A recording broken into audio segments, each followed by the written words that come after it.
Kia ora, talofa, namaste, haere and welcome to our niche cast for this week. We're recording this on the Wednesday, 13th of March. We had some Blackcaps fluenza in the camp, so we couldn't record yesterday on Tuesday, so we're here on Wednesday, and we are going to roll through a lot of Aotearoa sporting matters. Unfortunately, the Blackcaps lost. The Warriors lost. I believe the Wellington Phoenix also lost. So we'll be dissecting and trying to offer some mellow, mundane, balanced takes on the losers of the recent weekend. And obviously we've got another weekend of Kiwi sport coming up, so we'll preview some stuff going on there as well. We did have a winner, Joseph Parker. He's on the up and up. He had a good win, so we'll discuss Joseph Parker as well. And we've got an all-white squad, so we're going to be talking about those things in today's niche cast.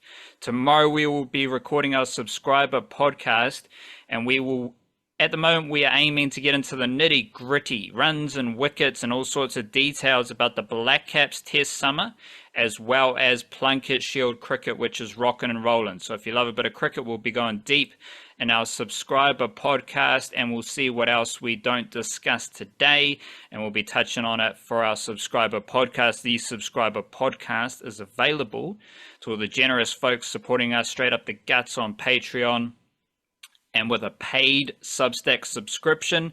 So on Patreon, you get an extra podcast every week. We got the niche cast, we got the subscriber podcast. That is also sent out via Substack. We do a free newsletter every Monday and Friday, full of Aotearoa sporting information.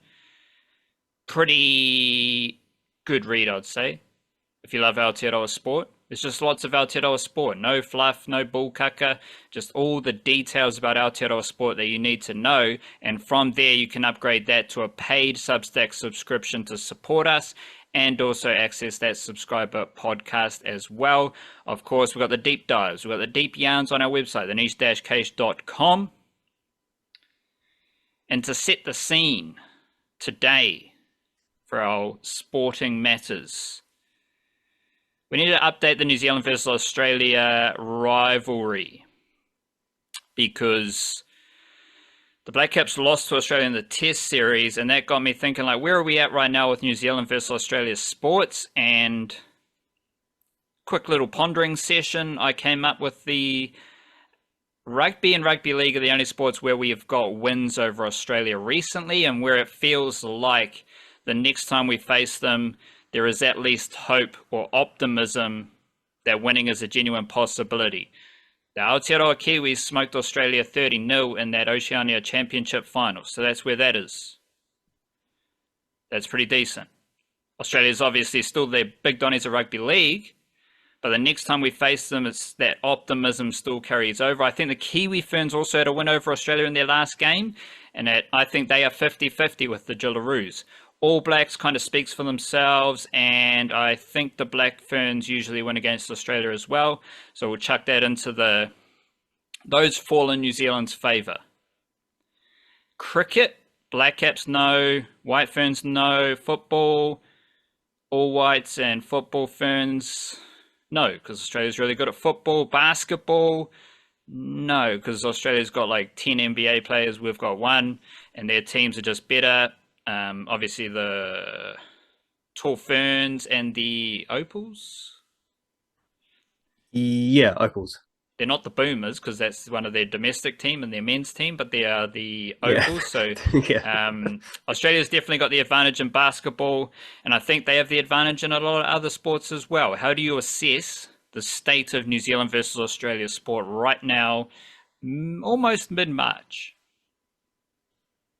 Yeah, I mean that's a summary, isn't it? I'm trying to think of examples where we can go out there and feel like we can win in the next opportunity, and there's not too many in the sports that we follow closely. You know, it really probably is just the rugby league stuff. I mean, one of the problems with that Black Cap series is that I think a lot of people convinced themselves that we could do it against Australia this time because we're at home and we've got a decent team. And it's like, yeah, but Australia have a even more decent team, and also they have their first 11 available for both test matches, and we didn't, and that's not necessarily something that got taken into account. I think we went through this very same journey with Australia, not so much in the women's football, although the football ferns have played Aussie a couple times, and there was a couple times they ran them fairly close, but they also lost each time, and they haven't been in Australia for like 30 years or something. So I don't think we necessarily had that belief there, but we did host the Socceroos. I mean, we played a two-game series with them, didn't we? And the end of Winston Reid's international career was one over there and one at Eden Park, which I was at from memory. And then we played them again in London more recently, and it's like all these times you think, oh well, we got this good team coming through with all these like solid young players taking us into a whole new generation. So we can do this against the Aussies this time. Nope. Couldn't. They comfortably beat us both times. It's like, yeah, we're bringing through more talent than ever, but also so are they, just because they don't necessarily have a Harry Kewell out there dominating the Premier League right now doesn't mean they don't still have 4 or 5 times the population of us and a whole lot more depth. Let alone the fact that, if we're being honest, with football and basketball in particular, we do kind of piggyback off the Australian systems as well. Like the NBL and the A-League are very important pathways, stepping stones, or even just the actual destination for a lot of our best athletes in those sports.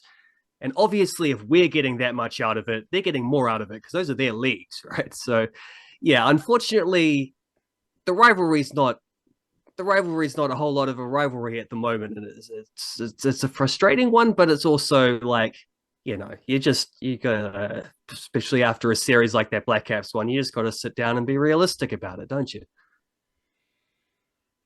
You do indeed. It sounds like you've already hit the mindfulness button, but we need some mindfulness. So holler back.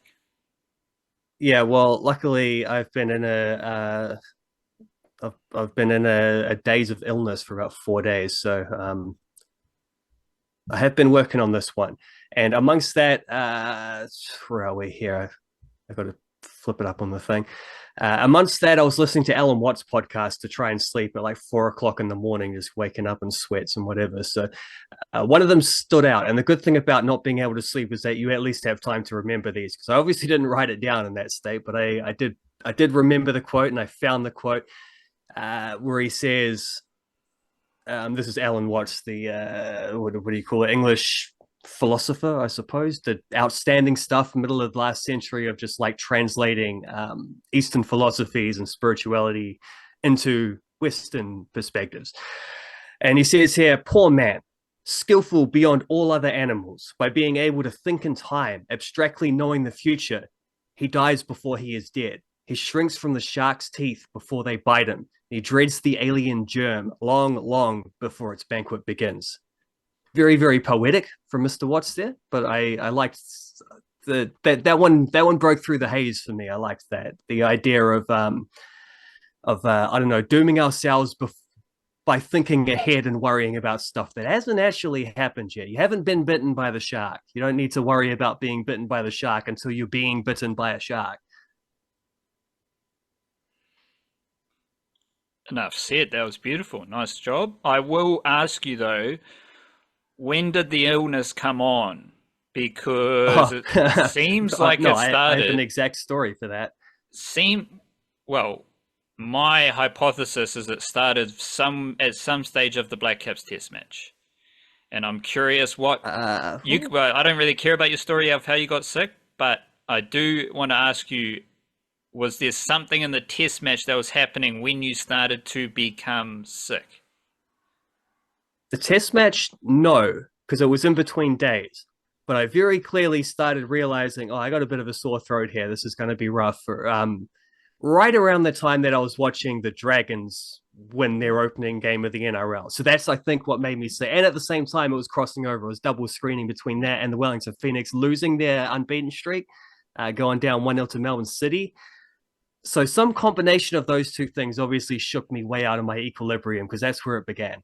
And obviously the next day, the Blackcaps failed to close. Was it the next day? It might have been the day after. I don't know. But that was in the middle of the Blackcaps test as well. So it might be a trifecta going on. We'll hold your thoughts on the Dragons' win over the Titans and all NRL matters, and we'll keep rock and rolling here with the Blackcaps. Obviously, it was a bummer to lose the second test. They've lost the whole test series 2-0. And as we alluded to with the New Zealand versus Australia, it's not a rivalry in any of these sports, really. Just matchup. We'll say the matchup between New Zealand and Australia. You take yourself away from the emotional reaction. I think because Australia is so good, as we've alluded to, you always feel like an underdog. And you always feel like you've got you're fighting against the sporting forces to defeat Australia. And so there's a certain pain that comes with losing to Australia. But for me personally, that pain isn't just as all-encompassing as losing to England. Because I feel like in a lot of sports we are better than England, and when England win, it's like, oh god, what's going on here? This doesn't feel right. Or any other New Zealand sports team where they are the favourites, because usually we like to be the underdog. I think we prefer being the underdog. We're not necessarily comfortable with being the favourites. So when you are a favourite, you've earned it, you're doing things well, but then you get upset. Maybe like the Warriors losing to the Sharks in the opening game, maybe something like that, which does really hit some emotional sporting sore points.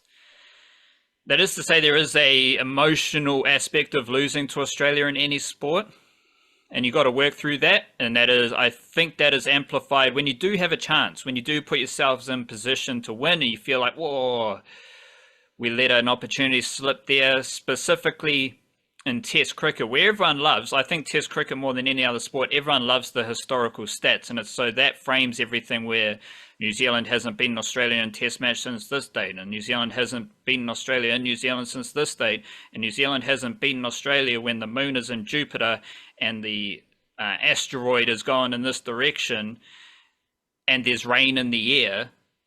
Everyone loves those stats, which only make it oh, we were so close to getting our first win since 1922. All those cricketing, whatever you want to call them, let's just call them stats, all those ideas only amplify how close we were to defeating Australia. Once you work through those emotions and you're like, whoa, this is the best team in the world. They literally just won the World Test Championship. And their batting doesn't seem as strong as their bowling, but their batting lineups like Khawaja, Smith, Marnus, Cameron Green, Mitchell Marsh, Alex Carey, these dudes are all among the best batters in the world, for sure. And then you go to the bowling attack and it's well, because they kept showing who has the most wickets for Australia. All four of those dudes are on that list. And if you're on that list, if you're on the Australian leading wicket taker list, you're a champion bowler. And thinking back, there were bowling attacks when you might have had McGrath, Lee, Shane Warne, and Jason Gillespie. To me, that feels like the strongest possible Australian bowling attack of my lifetime. You might remember some other details better than me, but that Australian bowl attack, I think it's the best in the world right now. I think it's been the best in the world for a while. And they're all among the best bowlers ever for Australia. And that's a first 11 for Australia. They've tinkered with their team to make sure all their 11 best cricketers are in that team. Steve Smith going to open, making sure you can get Cam Green in, injecting Mitchell Marsh because he's a fantastic cricketer. That is their best available 11 right now. What's their best? It's their first 11. It's well, these dudes are really good at cricket. And then you compare that to where New Zealand is at. Since the last World Test Championship, New Zealand is not a fortress for cricket. The White Ferns, they just lost to Pakistan in a T20 series. They're underdogs in New Zealand ahead of their series against England. They've been rolled by South Africa in an ODI series over the last 4 years as well, let alone playing against England and Australia. So the White Ferns, it's no fortress. Blackcaps, what have we seen from the Blackcaps? Well, Bangladesh defeated this Blackcaps group. And by this group, I mean since the World Test Championship success, where a lot of retirements have happened and things have changed for the Blackcaps Test team. Bangladesh beat them.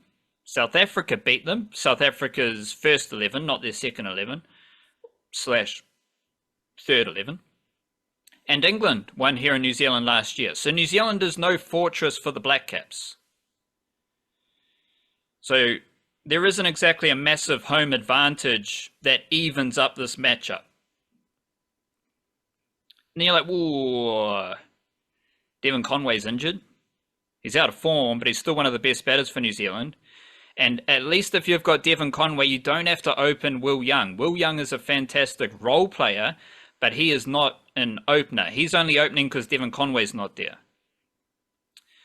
I'm like, well, okay, well, that kind of weakens us a bit. Unfortunately, there's also, like, the Blackcaps just aren't as good at Test cricket right now, which is a realistic perspective. It's the truth. Because you've got, like, Devon Conway is out of form. Tom Latham's not in his best form. Daryl Mitchell's not in his best form. He has reverted to, like, a status quo. Tom Blundell is a walking wicket at the moment. And that's where, like, if the fragility comes in, because the Blackcaps lose a couple wickets, Tommy Blundell comes to the crease. In this World Test Championship cycle, he's averaging 9, which is over 11 innings. He's averaging 9. That's about to make me cry. Tommy Blundell isn't going to score runs. He struggled to score runs against the South African second 11, third 11. What's he going to do against Pat Cummins, Hazelwood, Stark, and then Nathan Lyon comes on? He's going to get out.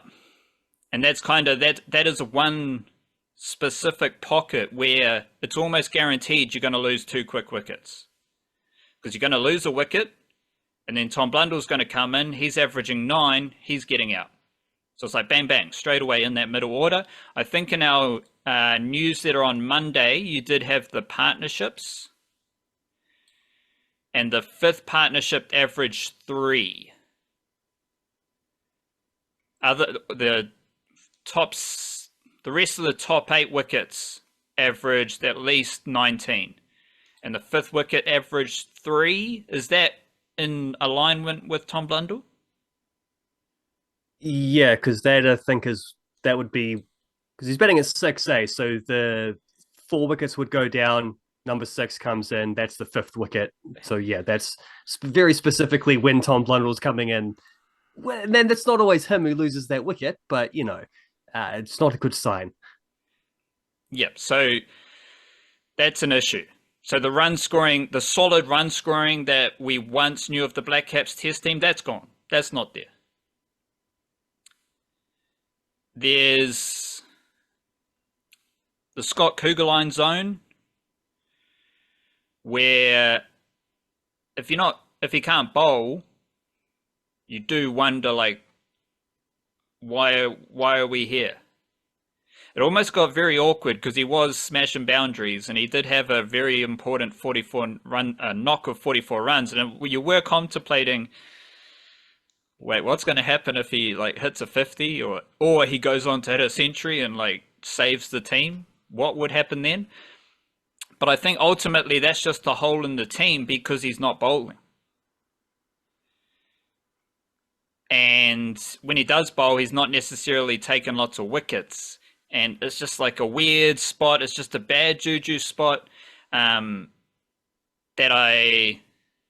he's playing because a lot of other seamers aren't playing. Let me put it that way. And yes, we can say like Scott Kugelheim, maybe we discussed it last week. Maybe we prefer Mitchell Santner just as a pure cricketer. Santner can bat as good as Scott Kugelheim. I'd say he's a better fielder, and I'd say Santner's a better bowler. Well, he probably would have got more than 3 overs in the fourth innings of the second test. He's a better bowler and he's going to bowl. Yeah. You know? Maybe not bowl a lot because he's still a spinner at Hagley Oval, but I think he would have got more than 3. Yeah. My point with that was to say, like, yeah, we prefer Santner in that position, but that is a selection query because where Kyle Jamieson got injured, Will O'Rourke got injured, Neil Wagner retired, and so Ben Sears was making his debut in the second test. Ben Sears was the 6th seamer used in this home summer. And I'll get on to some optimism and some hope and the positives from this series, but that is to say, like, if you're selecting Ben Sears as the 6th seamer used, Scott Kugelein's in the equation because the seam bowling depth is being challenged, it is being tested. But ultimately, if we're choosing our 6th seamer and we've lost 2 pretty good X-Factor seamers this summer with Kyle Jamieson and Will O'Rourke, like, there's no real comparison between the Blackcaps bowling attack and the Australian bowling attack. You, me, many cricket fans around the world, we're going to view that Australian quartet as the best bowling group in the world. Partly because of like who they are, what they do, also because they win. Like, I think everyone except for Lyon was part of an ODI World Cup victory. You know, like, these dudes win. They won a T20 World Cup. They've won a World Test Championship. Like, these dudes are winners and they are excellent bowlers. Is there any comparison between that group of Australian bowlers and Tim Southey, Matt Henry, Ben Sears, and we'll say Scott Kuggelein / Glenn Phillips? Well, there might be some comparison between those guys and 4 Matt Henrys, but no, not the quartet as you name it there. Unfortunately, they're just that good, and you see this throughout. Like, I mean, they bowled 4 innings against us in this one. Nathan Lyon gets a big wicket haul in the first test. I think Hazelwood had a fly for at one point. I think Cummins had at least a 4 for it. So at another point, Stark wasn't at his best, I don't think, throughout this series. But if he's your 4th best bowler, like, good luck. Good luck dealing with that, because he's the dude who will just pull out an unplayable ball at some point. He might be hoofing them down leg side, and then the next one is just a perfect in swinging Yorker, and you're done. Like, that's your innings over. They get to take it in turns to rip someone up. It's like, who's on today? Like, who's taking all the wickets today? One of them's going to. With the Blackcaps, it was a little bit like, well, if Matt Henry doesn't take a bunch of wickets on this final day, actually them scoring another 200 runs with 6 wickets left isn't so far out of the question as people would have liked to believe going into it. So, yeah, but I don't know what you're supposed to do against that. Like, our conditions also suited them better than it did our guys, because they're that good. They turn up and they take wickets, and there isn't really a reprieve because you get through the opening ball and you get through the opening spells, and, well, here's Pat Cummins to do some stuff. You get through that, and, well, Nathan Lyon's going to have a little go and offer you something different. And these guys are so accurate, so skillful. Like, they're just that is the best bowling quartet in terms of, like, 1, 2, 3, 4. That's the best in the world by a margin. Unfortunately, if you want to beat this Australian team, you really have to be taking big wickets to match them, because you're not really going to score the runs to match them. We didn't quite have a bowling lineup that was able to do that. Yeah, I mean, it's not even the second tier bowling lineup. Like, this is deep in the New Zealand Test cricketing depth chart. Like Ben Sears wasn't really a test bowling factor ahead of the summer, and suddenly he's a test seamer. But you said something about New Zealand cricket, New Zealand conditions suiting their bowlers. I think you were meaning the seamers, and I pointed out that the New Zealand is no fortress for Blackcaps and White Ferns. And I think New Zealand conditions, seems like this is changing a wee bit. Seems like there's a bit more spin around New Zealand than we had in previous years. But I think the New Zealand conditions are just good conditions for the best cricketers. Yeah, it is. It's not like India where you have to tailor your team to those conditions. I think we have the sort of balance, which is a good thing overall, but at least the good test matches. But I think, yeah, we have the sort of conditions for it, as you say, the better team is going to win.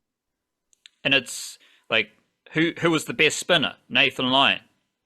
Who were the best seamers? Well, it was their three seamers and Matt Henry. So I think that's just where New Zealand conditions are at. And all of which I was thinking, like, the hype for this series didn't really match the cricketing battle, because it's the best team in the world coming up against it's a pretty fresh Blackcaps team. Like, Glenn Phillips only settled into the team in maybe November last year for the Bangladesh Test series. That's new. Rachin Ravindra was only recently called back into the Test team. He didn't play in Bangladesh. He played for against South Africa. So he's new to that number 4 role. Kyle Jamieson gets injured. Will O'Rourke makes his Test debut. Ben Sears makes his Test debut. Like, these pieces are new Test pieces. So to think that this Test team was going to, like, this was the best chance the Blackcaps had to beat Australia? No. Because there was one of the best New Zealand Test teams ever who couldn't beat Australia. So, like, it seems a bit insane to think that this group of cricketers could really upset Australia. They tried hard, but the thing about the series was they were in good patches, but because it's a weaker New Zealand team, they can't take advantage of those patches, those good patches. They couldn't win from, like, slightly advantageous positions, and that's because Australia's the best team in the world. They just keep coming. You form a good partnership, bang, Paddy Cummins is coming on. You see him off, as you said, Josh Hazlewood's coming back. This is a fantastic team, and I also think the best players in the series for New Zealand were the young players. Well, Matt Henry and then the young players. Yeah. Matt Henry was doing his thing. But if you look at Matt Henry's stats, he is a legend in New Zealand, not a legend in Test cricket playing overseas as well. So you could think that he's a bit like Henry Nicholls. If everyone loves Matt Henry, well, he's doing very similar things to Henry Nicholls, but Matt Henry is fantastic. I do love Matt Henry. He's a seam bowler. I would have loved to have seen Will O'Rourke bowling on his home deck and in Christchurch at Hagley Oval as well, because he's a seam bowler. Pat Cummins was fantastic with the seam in Christchurch, as was Matt Henry. Rachin Ravindra scored the most runs. Glenn Phillips almost Matt Henry scoring the most runs for a while there. Well, Matt Henry was one of 4 batters to score over 100 runs, and he did so with a strike rate of 114. So shout out Matt Henry. But, like, as far as just contributions, Matt Henry top of the list. Rachin Ravindra's there. Glenn Phillips is there. Runs and wickets. And I thought Will O'Rourke bowled pretty well. Ben Sears bowled pretty well in his debut test. I think Ben Sears sums up where the two teams are at, because when Australia are chasing runs for victory, New Zealand are chasing wickets, Ben Sears did bowl a bad ball every over. That was being hit to the boundary. And if Australia's getting a boundary or 2 every over, that run chase just vanished. But Ben Sears was really good. He bowled well, but he also is a bit of a hostile, loose bowler that Yeah, just the inexperience, the way he bowls, he was going to serve up runs to Australia. But I think the positives in the series, like we've got young players in the test team. Ravindra, Phillips, Will O'Rourke, Ben Sears, the two young seamers both hover around 140 kilometers per hour. These dudes are doing things. Ben Sears is bowling outswing at 140 k's per hour. Will O'Rourke is smashing the gloves, smashing the seam at 140 k's per hour. These dudes are highly promising cricketers. It seems like Glenn Phillips is just going to be in the first 11 for every test match now as an all-rounder, as an X-factor, as the best fielder on the park. And then you've got Ravindra, who he was the only dude to score 250s in the series.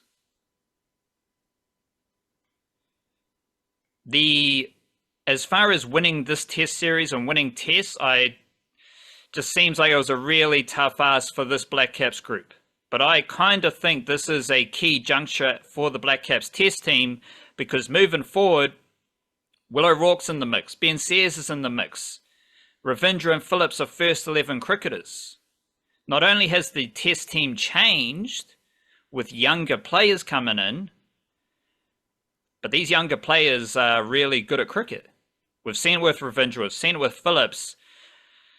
It's there with Sears and O'Rourke. It's a pretty exciting phase for the Blackcaps test team heading into 2024. That's the thing about that series, is if you look at it from the what do you call it, like the increased expectations of thinking, we're playing against Australia, it's a big sort of spotlight series.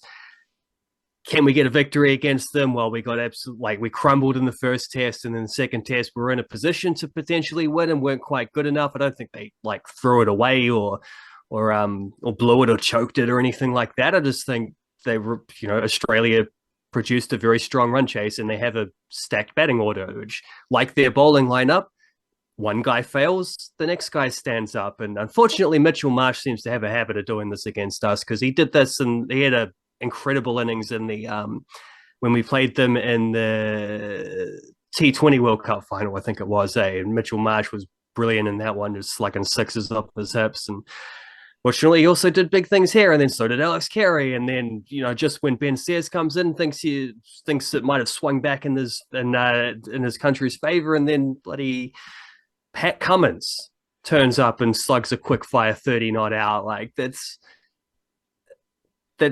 how deep they run. These guys just step up when they need to, and that's a winning team for you. And the Blackcaps don't have that. But also, compared to other times when we've played Australia and it's felt like they've just kind of broken our spirits, I actually feel like this Blackcaps test team now is in a better position than it was before this series. And it's because of the guys that you mentioned, in particular, those four youngsters. Like Will O'Rourke only got a couple wickets in the first test, mostly because he was injured for the second innings. Only got a few overs in there, but he looked pretty good. And Ben Sears was able to make a difference on multiple occasions during his test match, and that was on debut. And those guys are better bowlers for that experience. And Glenn Phillips just looks like, I guess Glenn Phillips is now a locked on test match first 11 guy, which is awesome, because Glenn Phillips is awesome, and he bats well. But in this series, we particularly saw him, he took a fifer in the first test, and then he also in the second test took the greatest catch ever. I mean, I don't know if anyone's ever made a better one than that. There might be a couple that can rival it, but especially in a series where there were a lot of dropped catches, and not just in the test matches, but also in the T20 series, the Blackcaps dropped a lot of catches. And that says a little bit about their emotional state of playing against Australia and maybe being a little bit vulnerable. But it also, I think, says something about bringing in some of these younger players. That people think that's not having debutants on the team and also dropping catches. People think those aren't related. They are, because for starters, Ravindra dropped a couple catches throughout these games. It wasn't only them though. That's the weird thing, is Daryl Mitchell and Tim Southee, I can remember them dropping catches. So it fed through into some of the veterans as well. But I mean, it's part of a team in a little bit of a transition. But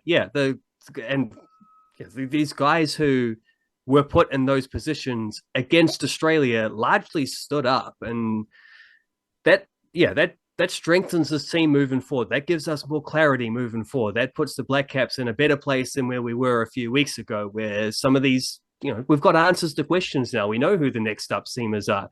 Probably not Scott Kugelheim because of, there's only so many buys you can cop during an innings. But Will O'Rourke and Ben Sears, they took their chances. They were excellent. And they were the younger, more inexperienced dudes. So, let alone Ravindra and Phillips finding their places in the batting and also bowling. What do you call it? Pick an order, but yeah, I'm weirdly happy with with how that works out. Not because obviously the results are disappointing, but I do think we learned a lot from the series, and that's important for this team because I think there were certain questions that did need to be answered at some point, and this series exposed some of those, and we got encouraging answers. Even if it wasn't quite in a state where we could beat Australia right now, I think these players will be better suited to whenever they next play Australia, which I think we know when that is, isn't it? It's the Boxing Day series after this year. I think the 2025, 2026 summer is we're going over there. And some of the, Phillips will be there, Ravindra will be there, O'Rourke will be there. Ben says might even be there as well. Those guys will be better when we play them there. At least they can't do worse than the last time we went to Australia, Well, the last time they went to Australia, all the legends were playing. Yep. No. We had our quartet there, didn't we? Well, I don't think we ever had a quartet, but we had our trio. We had the Trinity. We had the Southey, Bolt, Wagner, at least for the first test. Just one thing that didn't help. It was a Alex Carey's out of form. He plays a match-winning innings. No matter how out of form Alex Carey was, it's not Tom Blundell.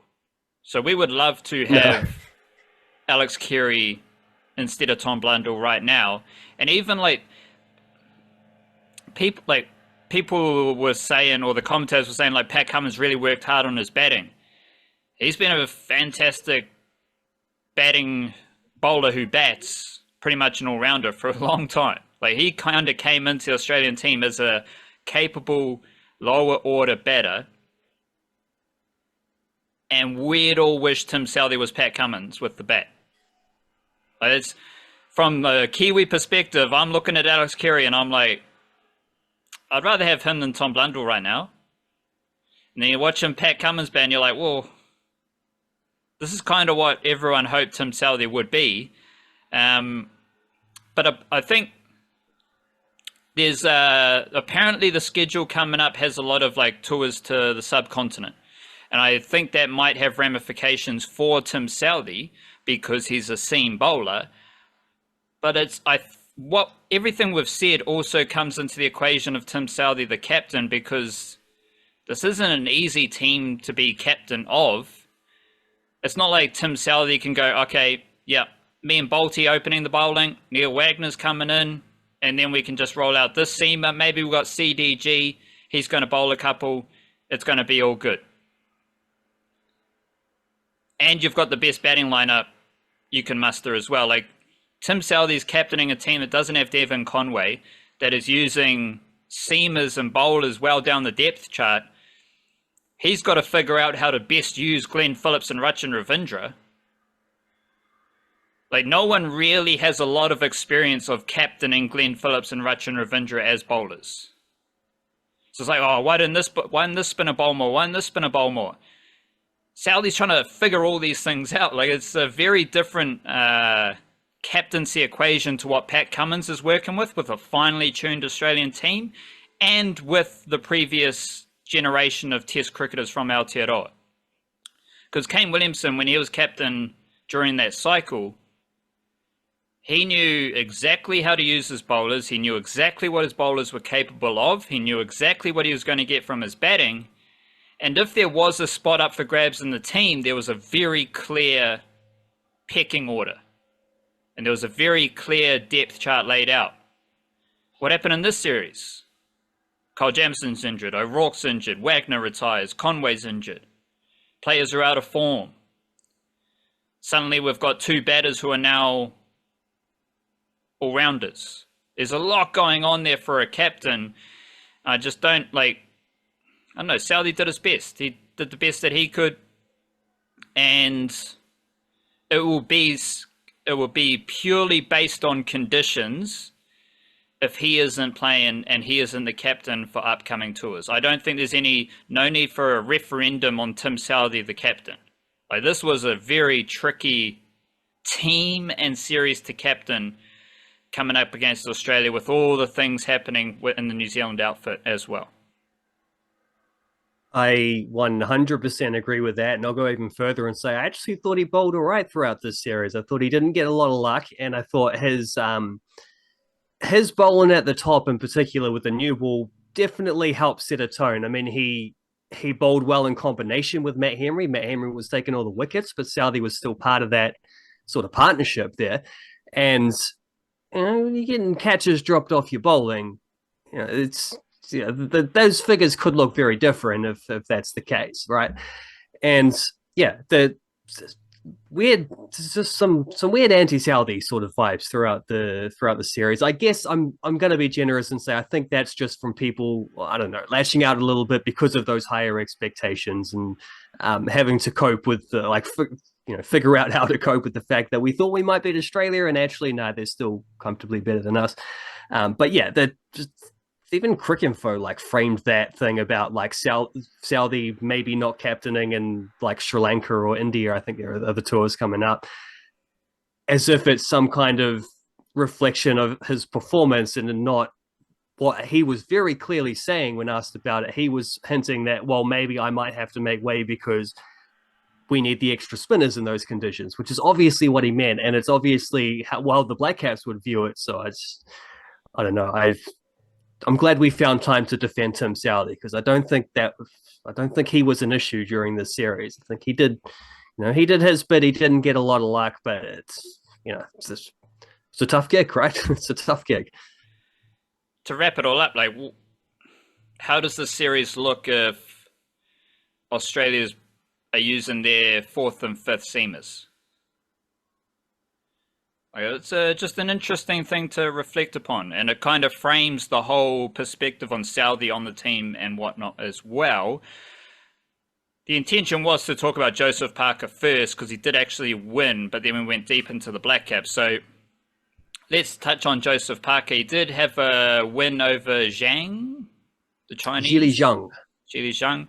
And this was on the Anthony Joshua versus Francis Ngannou card. Anthony Joshua defeated Francis Ngannou, but on the previous card when Francis Ngannou, I think he might have had a close loss or a draw with Tyson Fury, it was Joseph Parker who defeated Deontay Wilder, and now Joseph Parker's defeated this massive Chinese dude, and Joseph Parker has wins in a row.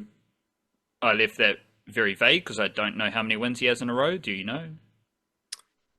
Well, two that matter, but I think it's about 5 or something like that. Because since the Joe Joyce loss, he had a couple of like tune-up wins, keep busy wins, which were not very competitive. But yeah, big step up once he hit Wilder, and then maintained that against Zhang 3 months later, maybe not even 3 months later, and had an equally, if not more impressive victory. And there's stuff in common with both of them too, because it's like, in each case, it's here you are fighting a guy who, in Wilder, is like bigger than you. In Wilder's case, it was height. In Zhang's case, it was height, but especially weight.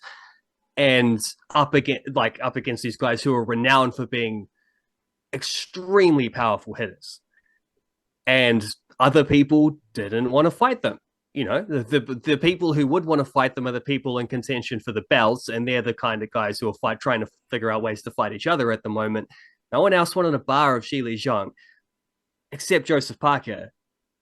Steps in, again, underdog, just like he was against Wilder, and then delivers a superb tactical performance over 12 rounds with extreme stamina, with, just clever kind of boxing nous, and makes a dude who hits as hard as anyone else on the planet look kind of feeble. I mean, it's a weird thing to say from a fight where Parker actually got knocked down twice, but I don't feel like either of those two knockdowns were even the worst punches he copped. I mean, for starters, the second one, it's Parker's fault because he ducked into it, but he did get slugged on the back of the head for that one. You know, it wasn't that far away from being a bit of a dodgy hit. But again, as I say, like I think Parker ducked into it.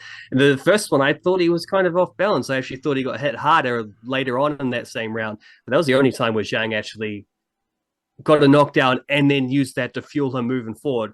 When he had his arms in the air, it was the weird thing. Like when Parker went down in the third round, Zhang walks off with his arms in the air like he's already knocked him out. Fast forward to the end and he'd lost, you know. And Parker regularly, like this happened at least like 5 or 6 times during the fight, where Parker caught him with a nice little shot that, little combination, worked a bit of space, clocked him in the face or something like that. And Zhang just kept being like, he'd just do that thing where he shrugs it off, like, yeah, is that all you got, boy? Like, that didn't hurt me. I'm thinking, well, it doesn't need to hurt you, bro. It's tallying up the points. He's winning on those punches are winning him this fight. And you're going to lose despite acting like, trying to show him the bravado there. And that's what happened, because as the fight went on, Zhang got tighter and tighter. And when you're 132 kgs, that's not too hard to imagine why that would be the case. It's a lot of weight to carry around, and Parker just worked him over.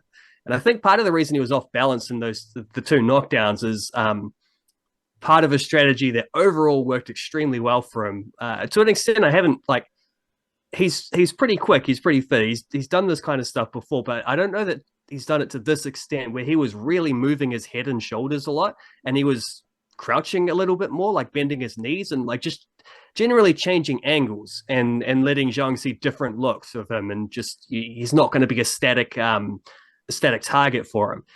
And he just wore him down. And as the fight went on, Parker looked better and better and better, like he had more energy, and Zhang was just absolutely drained. After 11 rounds, his corner finally realized what was going on, and they gave him a big old rev up, like, get out there and be aggressive. Try and knock this dude down again, because you probably need a knockdown. I think if he had got a knockdown and won the final round, he still would have won, judging on what the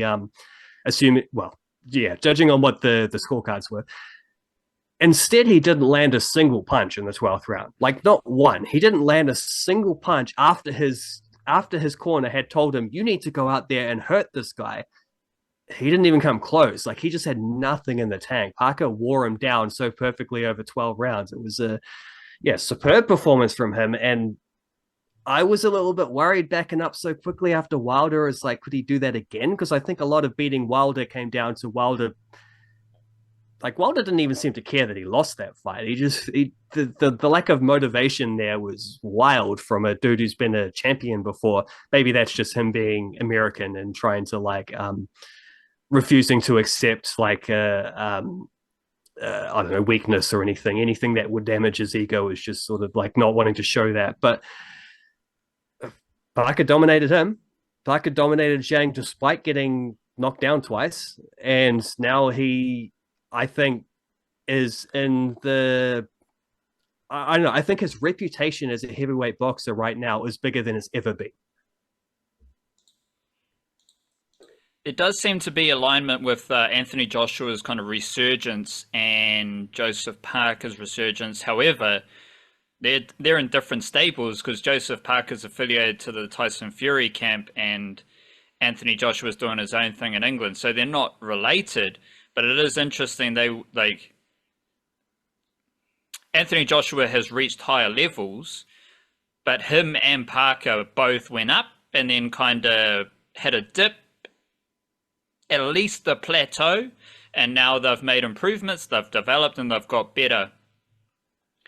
What is the biggest improvement you've seen from Parker across these two fights? I think and this is a very specific thing that I've heard his trainer Andy Lee speaking about, particularly here at Deontay Wilder as well. When you know that this guy has knockout power against absolutely anyone, like he put Tyson Fury on the floor. He couldn't beat him, but he at least put Tyson Fury on the floor. That was like, Andy Lee made a point of, you might be the better boxer and you might be winning on the cards, but at any stage, one punch could really damage you in this, and just could end the fight just like that in a click. You have to be locked in. Like, you can't lose focus at any point. You need to be like 3 full minutes every round for 12 rounds.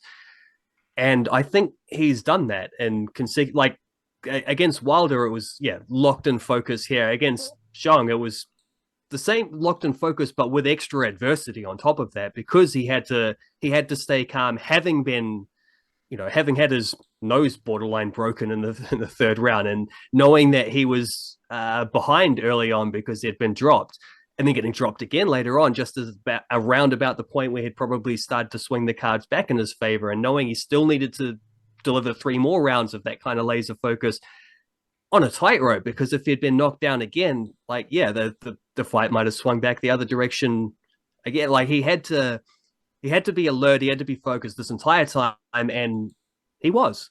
I don't think that's a version of Parker that we've seen that locked in for an entire fight in the past. Often he hasn't had to be, but he definitely had to be in these 2 fights, and he was, and that's why he gets to walk away feeling like, I actually kind of dominated these things. Shout out Joseph Parker. The Warriors were less impressive in their loss against the Sharks to start the season. Home game at Mount Smart, bit of a stinker. Now they face the Melbourne Storm, which isn't going to be easy, and that is a Saturday night, the late game New Zealand time in Melbourne. I found that loss a little bit interesting, because there's a lot across all sports. There's the teams that impress in one season out of nowhere, and there's multiple examples of how that might play out. They might kick on, they might get better, start up a fantastic era, or they might just dip back down. We've seen it in the NRL. Like, there's a team like the Cowboys who are fantastic 2022, and then they dipped down last year. There's examples of that in every sport, and there's a lot of NRL examples as well. So I was thinking, like, how do the Warriors build on last season? I was reflecting on this after the loss to the Sharks. It's like tough wins. They need to get tough wins. They need to win the games where things aren't going their way. That's how you fight off the second-year syndrome as a good team, and you keep building. And that's why I was a bit disappointing against the Sharks, because the Warriors they had the momentum the whole game pretty much. Just like, they had possession, they had more quantitative stats, they were kind of dominating proceedings. So in that sense, it wasn't about winning a game that you were kind of crappy in, but they were kind of crappy in that game, and they lost it despite being in strong positions. And like, that's the same as the Warriors, the Blackcaps. Sorry, the Warriors were in a strong position in that game with possession, territory, and all the stats, all the momentum, good start. But you would expect this Warriors group, unlike the fresh Blackcaps team, you would expect them to take advantage of 2 tries in the first, 10 to 15 minutes and stuff like that. So this season, I think they just need to get tough wins, because there's going to be the games where everything they're trying to do works well, all the shape, all the movement, the shifting of the footy, the running, the execution, all of that's working well. And I think they can put 30 points on some weaker teams. Even top 8 teams, they might be able to just fly through that game nicely. But for them to kick on this year or maintain a top 4 spot, they need to get tough wins. They failed that mission against the Sharks, and now they're coming up against the Storm in Australia, where it's a really difficult challenge, full stop, let alone trying to get a tough win, because the Melbourne Storm got the tough win to start their season against Penrith in round 1. I'm not sure if you were watching that game or you saw what I wrote in the newsletter, but there was some goofy stuff happening in that Warriors game as well. Goofy stuff that was a bit off-putting. Just a bit of bad juju there with the Warriors in round 1. First and foremost, the announcer. He's trying to start up chants, and bruh, you got to chill out with that. Like, don't be trying to start chants randomly. Like, just leave that to the fans. He had multiple different chants. He was not really saying anything else except trying to start chants.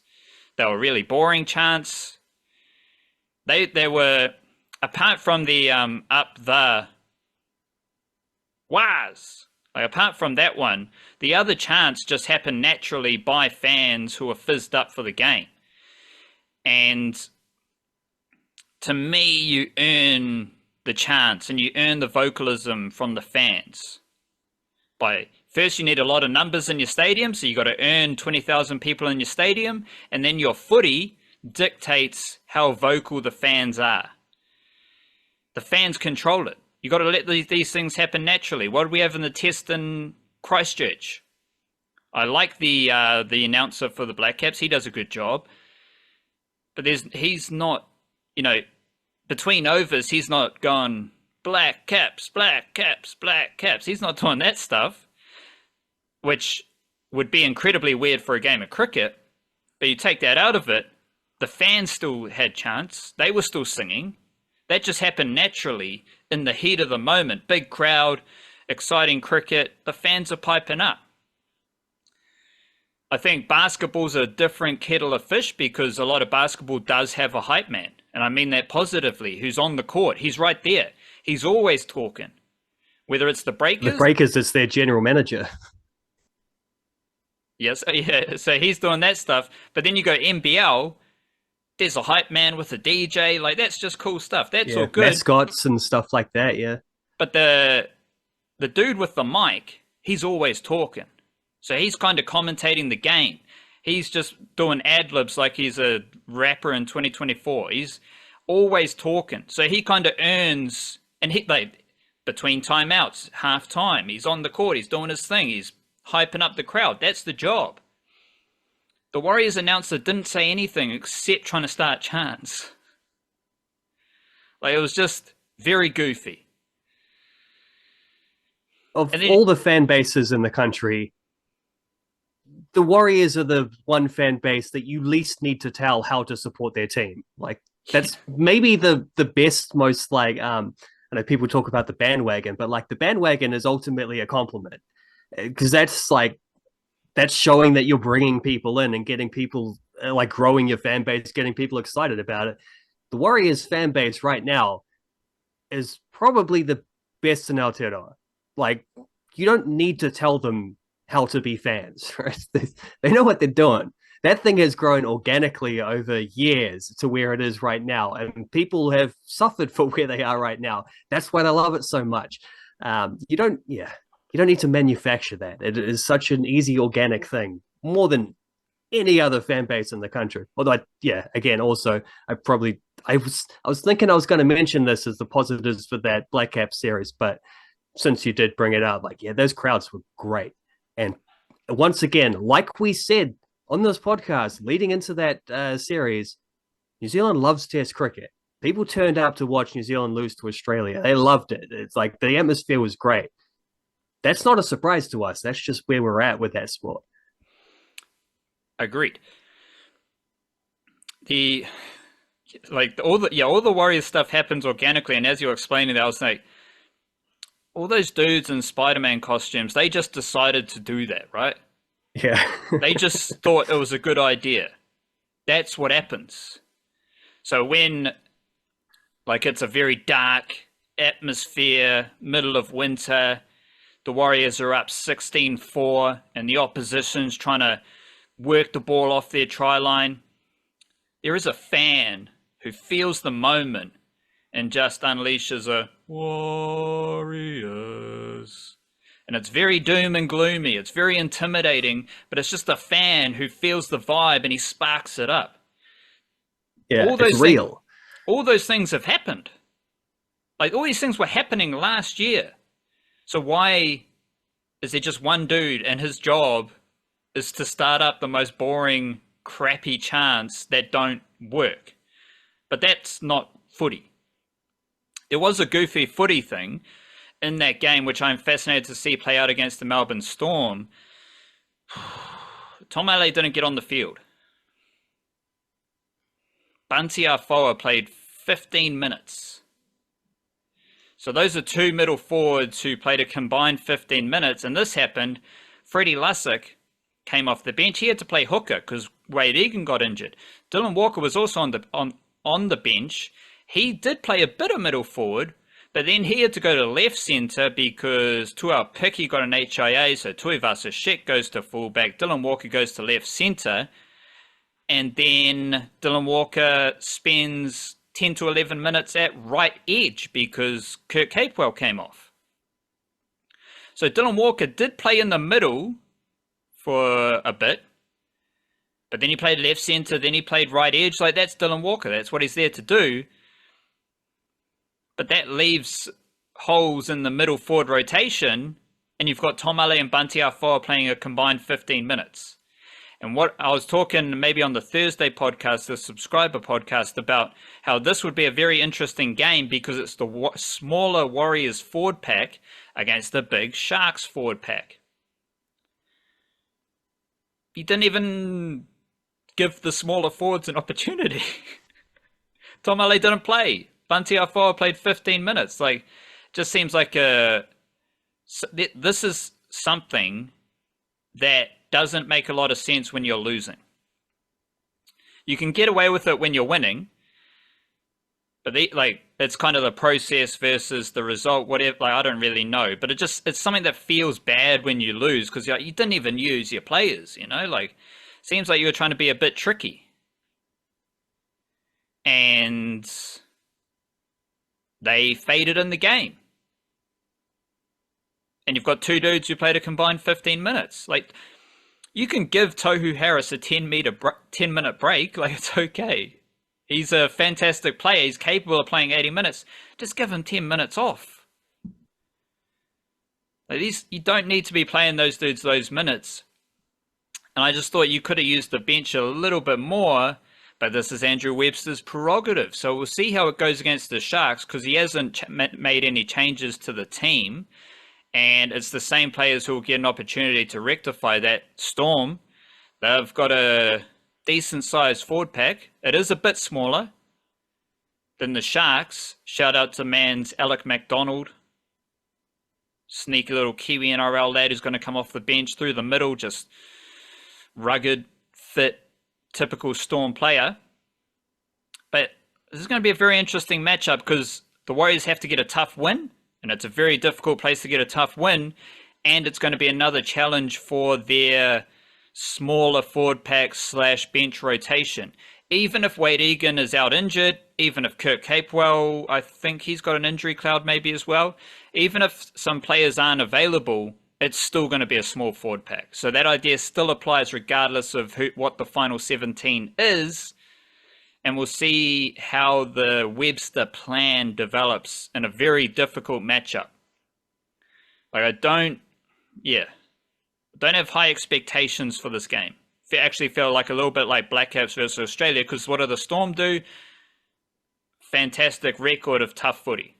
And the Warriors need a tough win in Melbourne, which hasn't really happened a whole lot recently as well. I do have a couple of tales from Te Whare. Some Kiwi-NRL tales from Te Whare.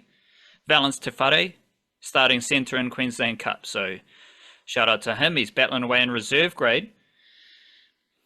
I think my hot take for this year, and this is an absolute sizzler, this is straight off the Barbie.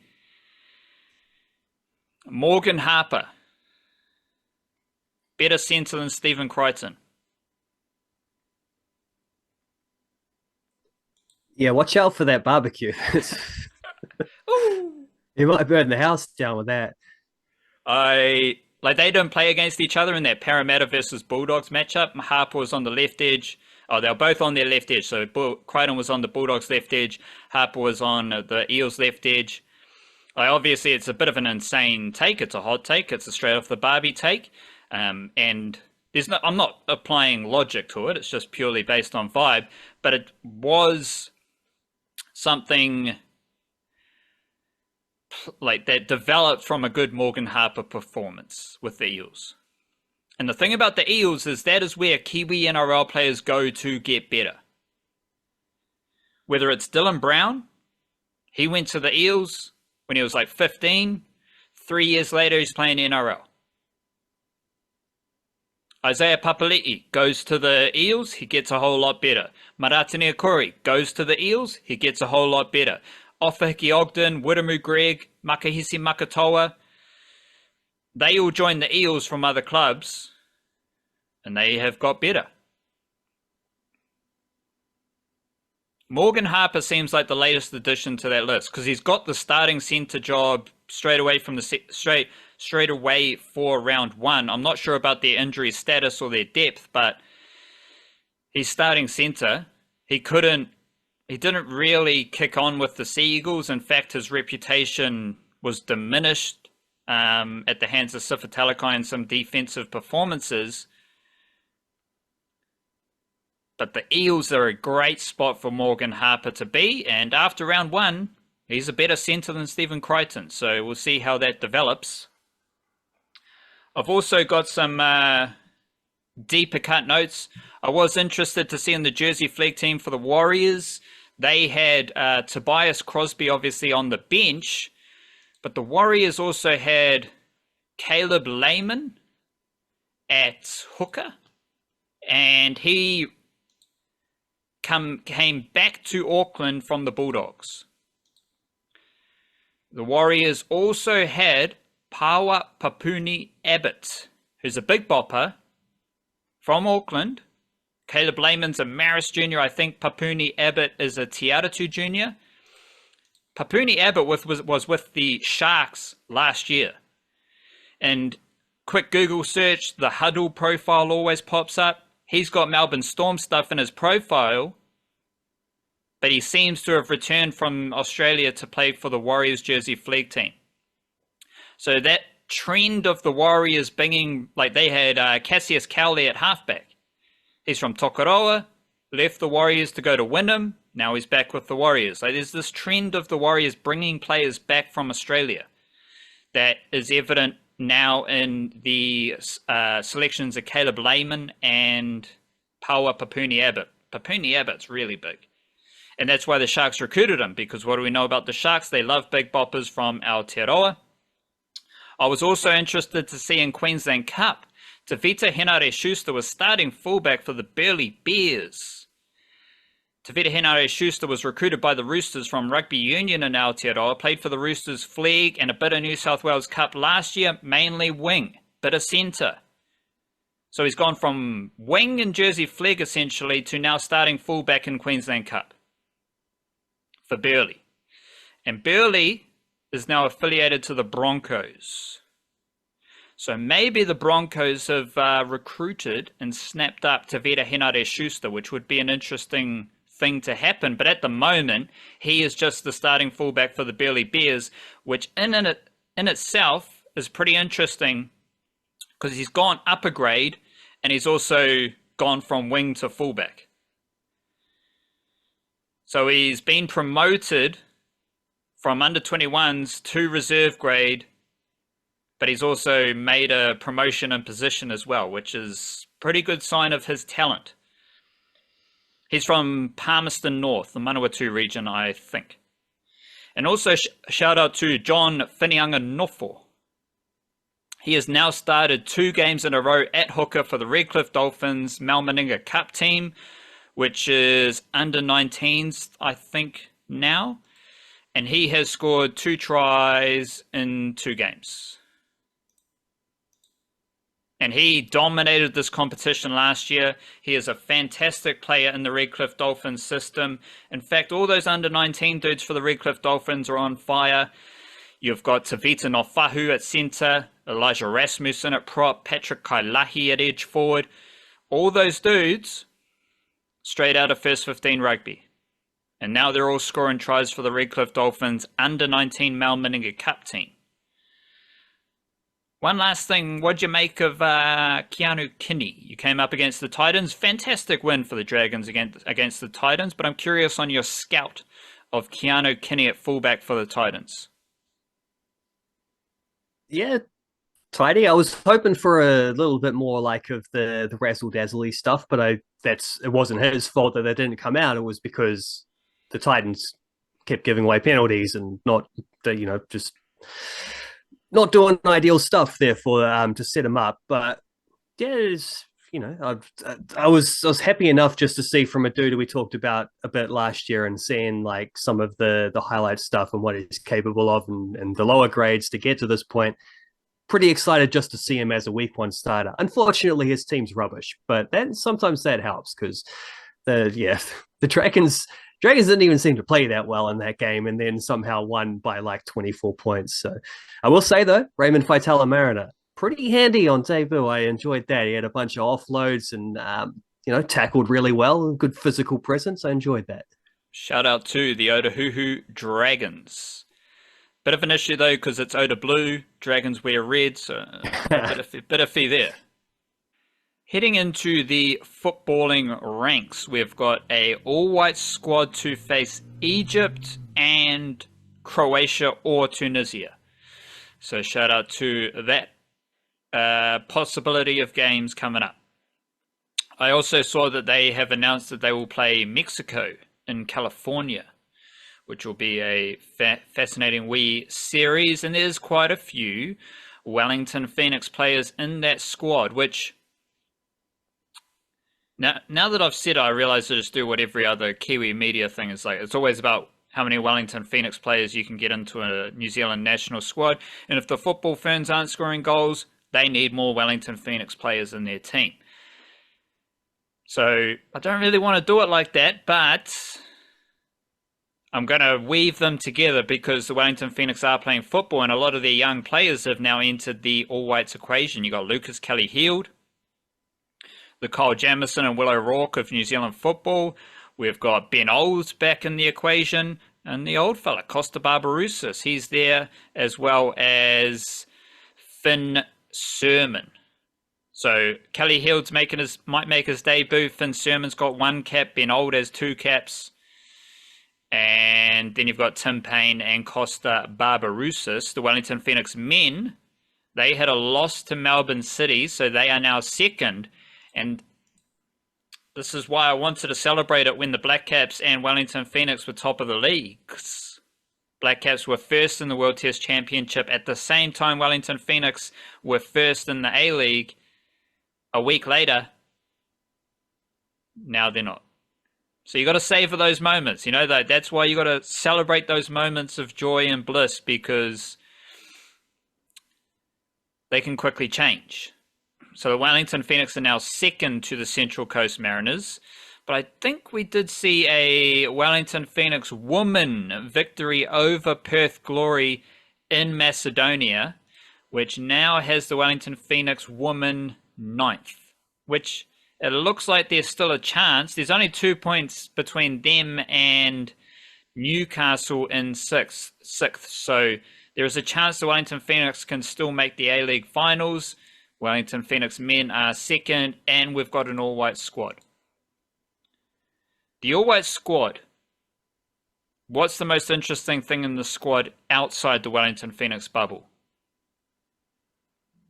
Well, like getting old mate Chris Wood recovering ahead of schedule back from his injury is definitely a big one, especially because that Egypt team we're likely to play probably won't have Mo Salah. It sounds like their superstar Premier League goal scorer is, I think he was named, but there's also some kind of agreement with Liverpool about like maybe he won't play these games to prioritize their title race or whatever.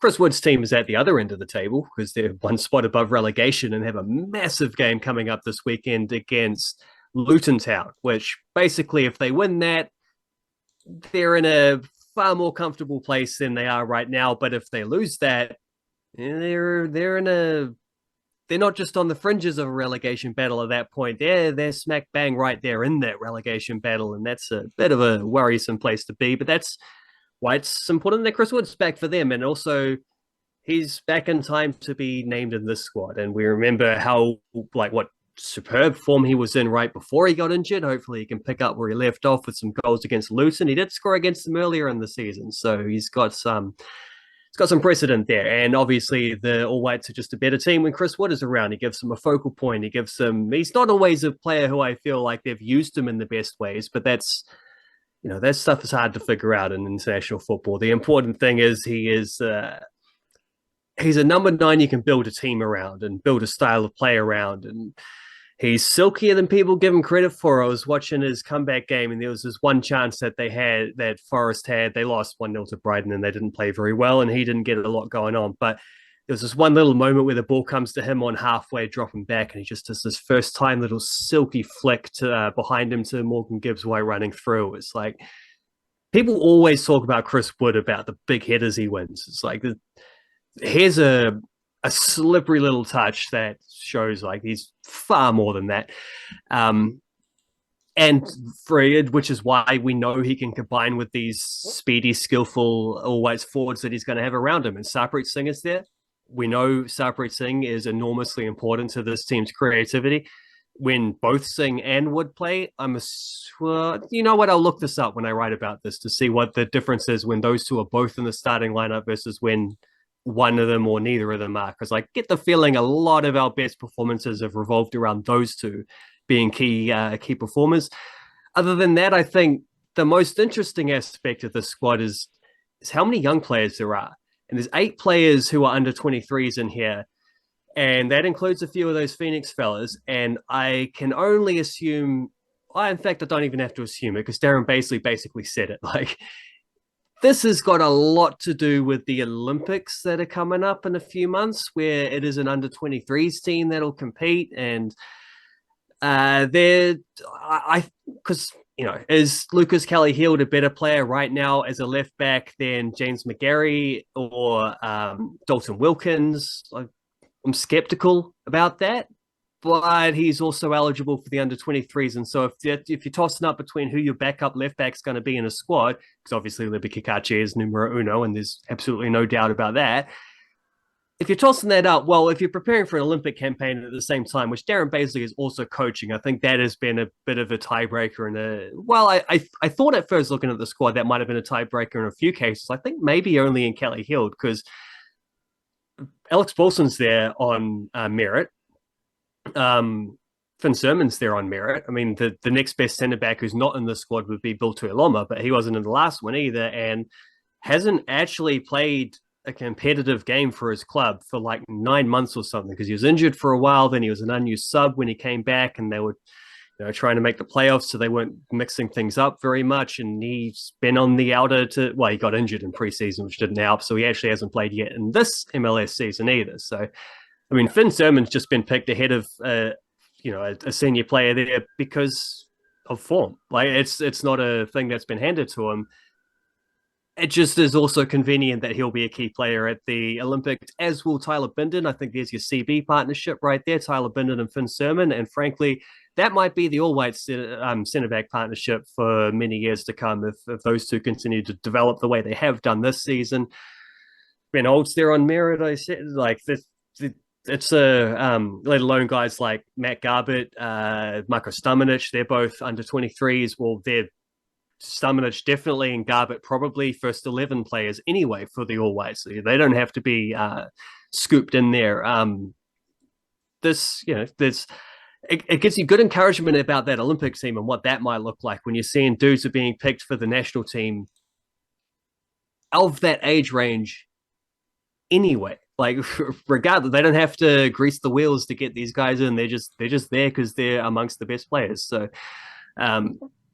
we'll see what that looks like against Egypt and Croatia/Tunisia. I think it's like the way this is like a little mini tournament. So it's like whoever wins this game plays the winner of those two teams kind of thing, and the losers play the losers. So see how that one works out. Either way, we're going to get good, solid quality opponents in both of these matches, and we'll get to see a young All Whites team continue to grow and develop. We just, like Chris Wood keeps saying all the time, it's like it's just about getting tours together. It's just about playing games together, building combinations. This stuff doesn't, you don't become a successful team just because you got promising players. That you got to put the work in, and it's just, the All Whites are keeping busy. That's what we want to see. It's interesting. You mentioned Mo Salah there. Would be fascinating to see Mo Salah coming up against the All Whites, but I do want to just highlight. Tikachi pocket him anyway, so Yeah, for sure. Or Bindon, big boy Bindon. Shout out to Sonny Jim and his Kiss FM freestyle from the UK, because he does mention Mo Salah. He says, "Tell boss, bag it up, put the salad in a box. I'm as dangerous as Mo Salah in the box." So I did love that freestyle. I came across it last week, and I've been rapping along because it's just fantastic. I do love Sonny Jim, so if you are a fan of underground hip hop, old Sonny Jim from the UK, he's good, and he's got a bit of a Mo Salah shout out there. But the Wellington Phoenix this weekend, the men are playing Sydney FC at Eden Park, and the women, they're back at Porirua Park against Sydney FC. So 2 home games for the Wellington Phoenix, both against Sydney FC. Let's check in with how Sydney FC are doing in this season. In the men's side, they are 5th, 9-4-7. Wellington Phoenix 11-7-3, with the draws as the middle number there. The women, Sydney FC are 3rd. So it's a bit of it's just an interesting double header of games for the Wellington Phoenix. I think the men are playing Saturday, women are playing Sunday against 2 good teams. In theory, the Wellington Phoenix men are better than Sydney FC, and in theory, Sydney FC is better than the Wellington Phoenix women. Both teams need wins. Like, the Wellington Phoenix men need to maintain some momentum and keep chasing that top spot at least in the road up to the finals, because it does feel like, you'd know better than me, but they not a great record in finals, not a great record heading into finals off the top of my head, let alone where the Wellington Phoenix women are at chasing their first finals campaign. yeah, the Phoenix men, I don't think have won a finals game for a decade. So, like, Paul Eiffel was playing the last time they won a finals game, but they have been better at getting into the finals. But yeah, like, come to think of it, they have actually had multiple seasons in recent times where they've just stumbled quite badly leading into it. They've also had a couple of seasons where remember there was one season they finished on a big unbeaten streak, but too many draws meant that was the one year in recent times they didn't make the finals. So they've been a little bit prone to this at times, but then also this team this season is doing things that this club has never witnessed before. So maybe they're unbeholden to past reputations. We'll see. But yeah, they need to finish the season strong, and I think they should absolutely forget about the finals right now. Just try win the minor premiership, because that's a trophy too. And finals games are tricky. They'll take care of themselves when you get around to that. But get something to show for it. Get a first place finish. It'd be incredible. And it's neck and neck between them and Central Coast. So not a lot of wiggle room there. You just got to keep game to game, just keep on turning up and winning. They they probably should have got a draw out of the game against Melbourne City, but that's the game that breaks the unbeaten streak. Away to Melbourne City, very difficult place to go. Melbourne City last night won 7-0 against Western Sydney, I think. I can't remember, against someone. They're playing one of their midweek catch-up games, and they just casually won a 7-0. So I guess the Phoenix is only losing 1-0 in a close, evenly fought contest. Not so bad. Costa Barbarouses had a one-on-one in the second half. He might have scored. Unreal pass from Bozodai Kraya. It was the best part of that. Unfortunately, Costa played it like it was last season instead of this season, and he didn't score. But, I mean, usually this year he has been putting those ones away, and that could have been a 1-1 draw. So it's was he using the wrong XG combination? Well, it wouldn't have done wonders for his XG, but I guess so. I guess he mixed it up. He thought he was David Ball for a second or something. I don't know. But that's not the kind of defeat that shows a team that's wobbling or stumbling. That's just one of those, it's a tough day, but they're going to continue to have high standards from week to week to week. So yeah, they're just grinding things out. But that was, I think, more than balanced out on an overall Phoenix thing by how good the Phoenix women were in that game against Perth. We know that this was their 8th out of 9 games in Australia just a disgustingly bad run of unluckiness. Like it's just had the way it worked out because one game got postponed, another was caught up by Unity round, whatever. But they just had to keep playing these away games, and we know how bad they've been in away games. Which actually, for a lot of it, they weren't even that bad. It was just losing by one goal every time, often scoring the first goal and then losing 2-1 kept happening. So when they conceded an equalizer after a decent first half against late in the decent first half against Perth Glory, I'll admit there was some, there's some worries there. Like, how is this team play like at a kickoff, which was midnight New Zealand time? Like, how is this team going to cope with that? Well, they come out in the second half and deliver one of their best halves of the season. Excellent stuff. Like Alyssa Wynnum in particular was really good, which is super exciting because we know she's had a tough time of it for the last 2 seasons after the breakout in the first year.